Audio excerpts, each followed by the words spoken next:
Hello everybody, coming to you live from my studio. Just going to do a little sketch, see what comes out. I'm going to talk about mountains and the mountains that we face and might not decide to climb because of difficulties or whatever the case may be. Have there been times that you felt buried under mountains of work? Or perhaps you feel like the mountain might be too steep to climb. Or in the case in Silverton, our climbs often start at about 10,000 feet above sea level. And so if there's a storm rolling in, a lot of times it's just not wise to climb that mountain. So why are mountains so hard for us?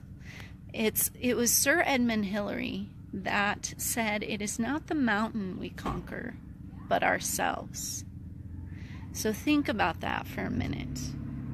A lot of people choose not to climb a mountain because they're afraid of what they might find out, afraid of the effort it might take to climb that mountain. And we're talking literal and figurative mountains here. What is fear? It is the anticipation of pain. And so I hadn't heard this before. Fear stands for feel everything and relax. Get the butterflies to fly in formation. Who's this with? Oh, it was the Unstoppable Speaker Challenge. So it was with Kristen Oakley.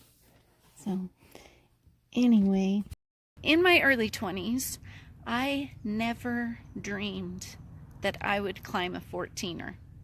My legs have always caused me pain my entire life up to that point. And for those who don't know, a 14er is a mountain that goes above 14,000 feet above sea level. And so you climb to the top of those, you get to sign a book up at the top that you made it. And so my first 14er was 2 years after I had had some reconstructive surgery on my legs. And so it was quite an accomplishment for me to make it to the top of that. And I can truly say that the best views do come after the hardest climbs. So now that I'm a little older and a little more out of shape, I can't even imagine climbing another one right now. But if I get the opportunity, I'm definitely going to try, because I know how much growth occurred in me just by accomplishing that feat. So don't be afraid of your mountains, and be sure to climb them.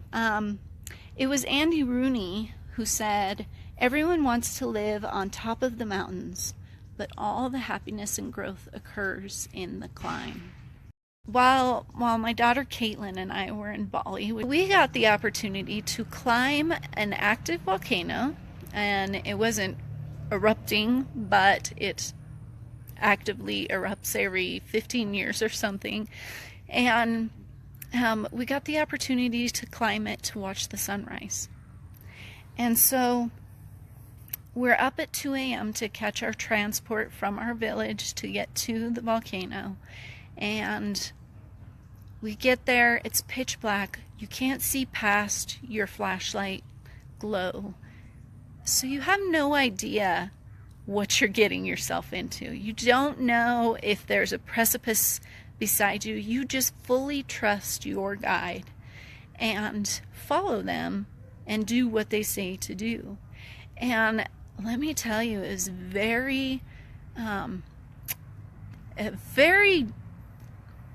uncomfortable feeling as you're climbing this mountain in the dark and you put your hand down on a rock and that rock is warm, or you get a puff of steam that comes up through a crevice. It was really, really bizarre to get that on the side of a mountain as you're climbing in the pitch dark. Thankfully, no glows beyond our flashlight glow, so no actual lava occurring.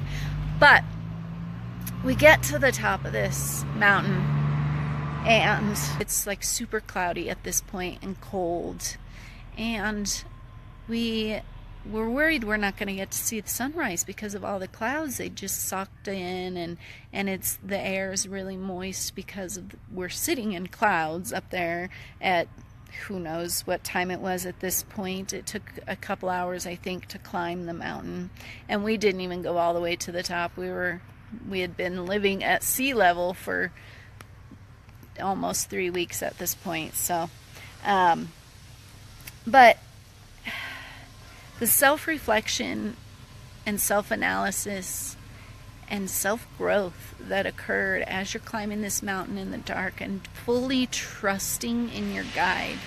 And so for you in every day, your guide is your intuition, and just following your gut and following your guidance from above, the guidance from the universe that will help you get there.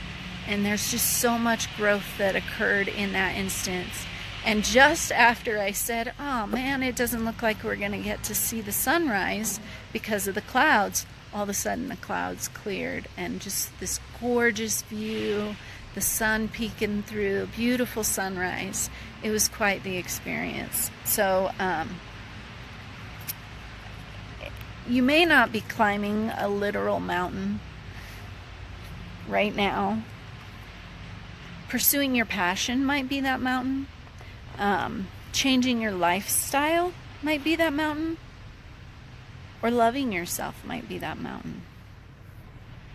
Every day we're faced with mountains that we can either face head on and grow through that climb, or we can get scared and shy away from the mountain and stay sheltered and stay closed off to all the growth and beauty that's out there for you. So, but whatever the case may be, I promise you that the view from the top of whatever your mountain is going to be worth it. So I encourage you to climb. To paraphrase David McCullough, climb mountains not so that the world can see you, but so you can see the world. So there's so much out there, my friends.